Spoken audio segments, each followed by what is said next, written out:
Dito ako sa Ninoy Aquino International Airport. Welcome to Melvin and Angie's vlog! Aywa!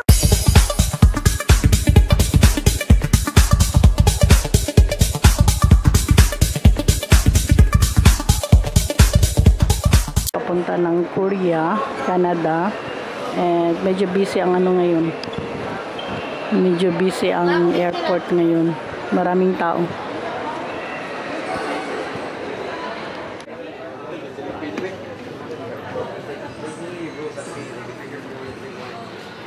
Lalagpas ko lang sa immigration, guys. Andito na ako sa duty free. And yung mga 2 o 3 oras ng pag-aantay, sulit kasi ang bilis. Tuloy-tuloy din ako. Ang boarding namin is 12:40, 10 o'clock pa lang. So maya-maya konti. Ikot-ikot muna ako dito sa duty free. Gusto ko magdala ng pagkain, kaso stricto ang Canada eh. Magdala ka ng pagkain.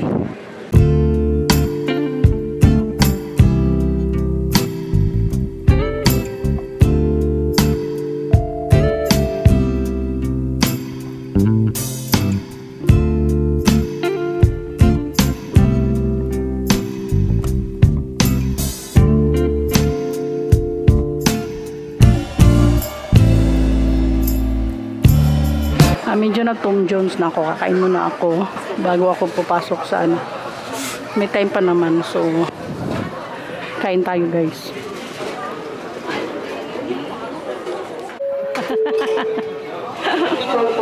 Hindi na.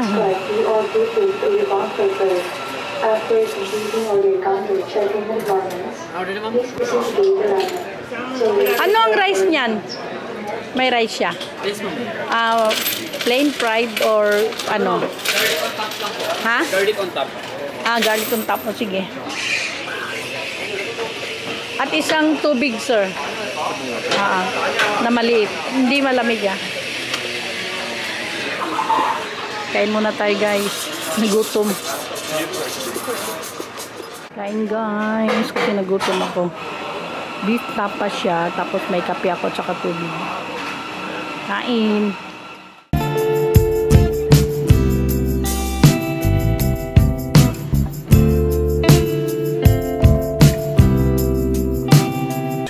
Hours later.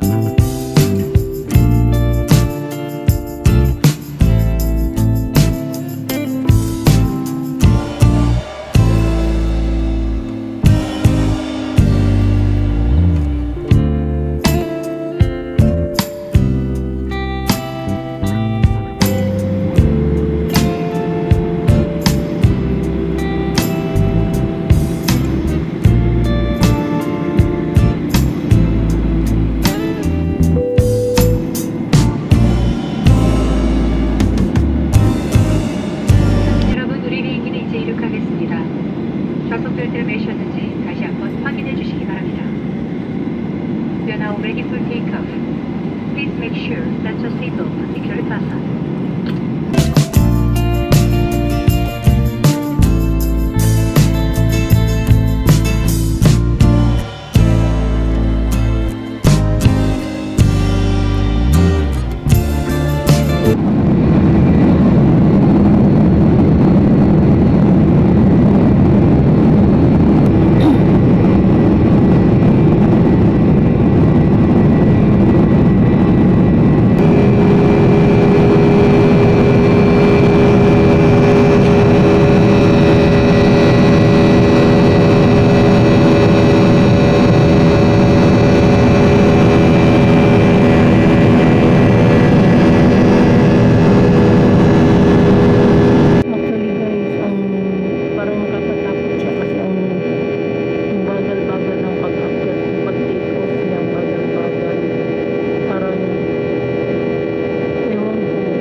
Early the next morning. 손님 여러분, 우리 비행기는 곧 착륙하겠습니다. 좌석 벨트에 매주세요. 감사합니다. We're landing shortly. Please fasten your seatbelt. Thank you. Dito na kami sa Korea. Palanding na kami.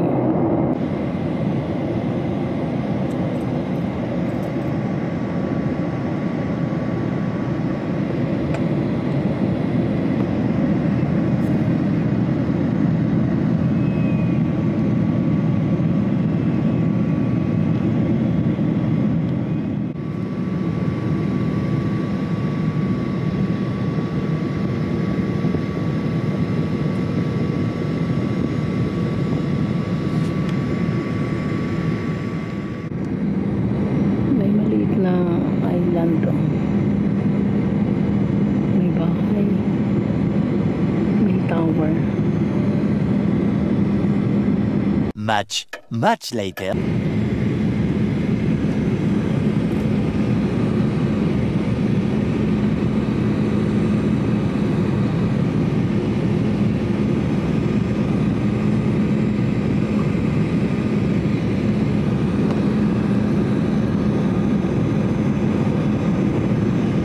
Welcome to Incheon Airport in Korea.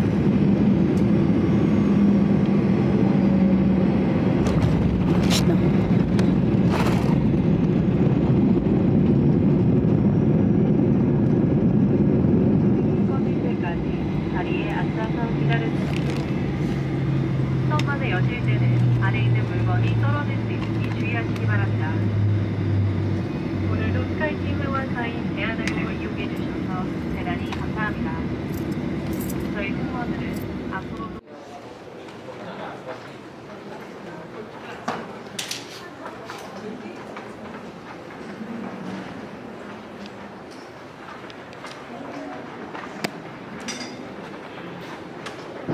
Karating lang namin dito sa Incheon, Korea.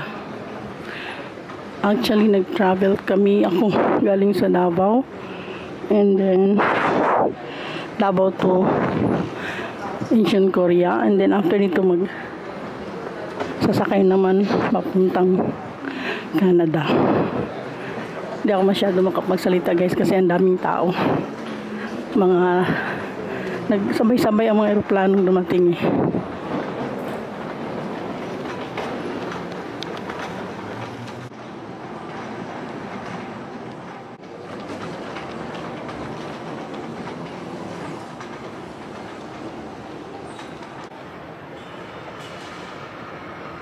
Naiwan ng toothpaste kasi hindi pwede yung size is oversized daw siya, kaya yun, bago kasi hindi ko pa natanggalan yun, ay hindi pa nagamit. So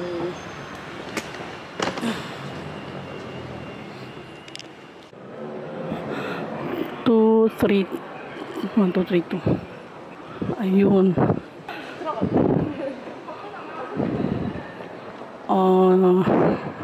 Ang bago kong toothpaste na iwan. Meron silang size limit. Also, yung nadala kong toothpaste is malaki. Tapos, hindi ko pa nakuhanan bago siya. Kasi ang ginamit ko, pagdating ko sa Manila, meron akong disposable na toothbrush na may kasamang toothpaste. So, yun ang ginamit ko. So, nasa bagay, sa hand carry ko lang yung toothpaste. Pero, ayun, hindi nga pwede. So, naiwan siya. Sayang. Sana pala hindi nala ako nagdala. Anyway, yun lang naman. Dumana ako sa Naiya. Okay lang yun. Pero pagdating dito sa Incheon, Korea, yun nga. Yun na yun. Pajulit-julit. So, dito ako sa gate 232. Dito na yung pinakahuling eroplanong sasakyan papuntang Canada. Tek yung kanilang CR. May dalawang klase pagpasok mo. Kung gusto mo dito sa normal, meron ding isa, papakita ko sa inyo. Sa CR. Tapos ayan yung may mga push button. Hagardos na yun. Grabing hagardos ng pagkamukha ko. Hagardos ang pagkamukha ko. Grabe. Mag-refresh muna ako. Battery ko. Ayan guys, so tingnan nyo sa taas, sa ceiling nila. Meron silang digital na decorations. Hindi ko alam kung anong pangalan yan. Ayan o. Nice. And dyan ako sa gate 232. Wala pa, sarado pa. So, magliliwali muna ako. At actually, paubos na yung battery ko. Maghanap ako ng pwedeng mag-charge ng itong camera ko at saka yung asan ba? Power bank. Kasi siniguro kung nasa Manila ko sa airport, siniguro kong i-charge ang aking telepono. So, ito yung airport ng Incheon, Korea. Diba?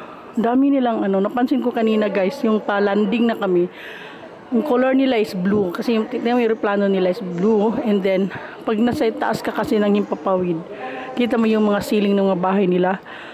Karamihan din blue. Wala akong nakitang red. May mga gray, pero mangilan-gilan. Parang gano'n, no? Parang gano'n talaga siguro ang color nila. White, gray, and blue. Nice, oh. And may mga recreation sa mga bata. Walang saksakan. Ganda ng upuan, oh.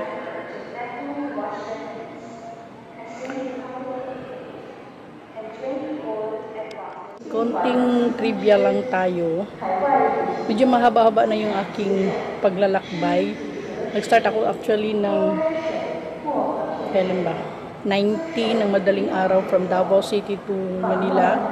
And then lumabas ako kasi ang next flight ko to Canada via Korea, which is nandito na ako ngayon, is madaling araw sa susunod na araw nun. Like dumating ako ng Manila, it was araw yun, Sunday. Tapos Sunday lumabas ako, sinundo ako nila Norin, and then pumunta kami sa bahay nila. Pagkahapon hinatid nila ulit sa airport para pa-flight na naman. So nandito na ako, yung 6 hours flight from Manila to Incheon. Ngayon yung mata ko gumagalaw kasi may mga parating. And ngayon ayun, 12 hours na naman papuntang Canada. Parang mahaba-haba talaga. Hindi lang parang talagang mahabang paglalakbay. Pero okay lang kaninang flight namin kasi natulog ako buong gabi. Talagang tulog na tulog. Pagkatapos ng kumain, natutulog ako. So, wala ako masyadong kasi yung dinaanan ko dito is wala ako nakita ng duty free. Ibang gate kasi. Baka sa ibang But anyway guys, maya-maya pag makukuha ko. Kasi nag-antay pa. Sarado pa yung gate namin. And yun lang muna. Thank you. 2 hours later. All passports and boarding passes prior to boarding. Pati tubig ko naiwan. Please have your passport and boarding pass ready at the gate. Thank you. Tapos may natira akong tubig. May nagsasalita dyan. Sino ba yan? Merong yung robot, mo siya, push button siya, lagay mo yung bagahe mo, tapos sabihin mo kung saan ka pupunta, anong gate. Halimbawa, lagay mo yung gate mo, tapos ayun, dadalhin ka nila doon. So, susunod ka lang sa kanya, pero hindi mo bit-bit yung sa mukha ng trolley. Train trolley yours. Ayan, daming interruptions. Ayan, robot na yan. Minsan sabi ko kanina, ayan. Ewan ko lang kung may bayad siya guys, pero meron siyang pipindutin. Kanina, ang ginawa ng mag-asawa, galing sila doon banda. Doon. Nilagay nila yung bagahe nila, yung hand carry nila. Tapos sinundan lang nila kung halimbawa nilagay nila gate 232. Then huminto, saka pa nila kinuha ng kanilang bagahe. So parang yun lang, nagbitbit sa kanila ng hand carry bags nila. Ay. So far, yun lang nakita kong pwedeng gawin dyan. Ngayon, hindi nila tinuloy. Kala ko kanina, naglalakad ako, salita sa likod ko. Tumabi pa ako, akala ko kung sino yun pala. Siya pala yun, ayun.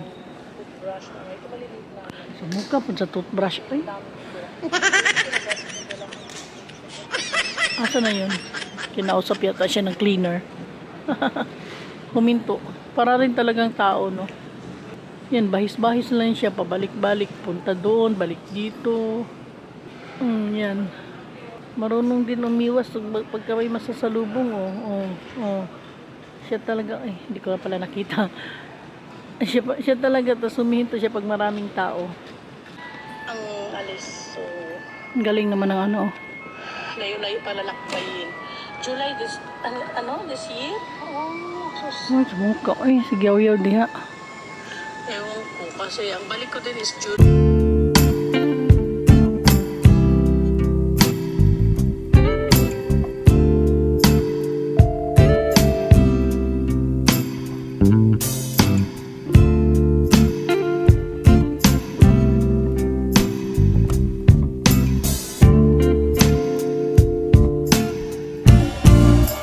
Thank you for watching. Bye bye for now. See you next video. Bye.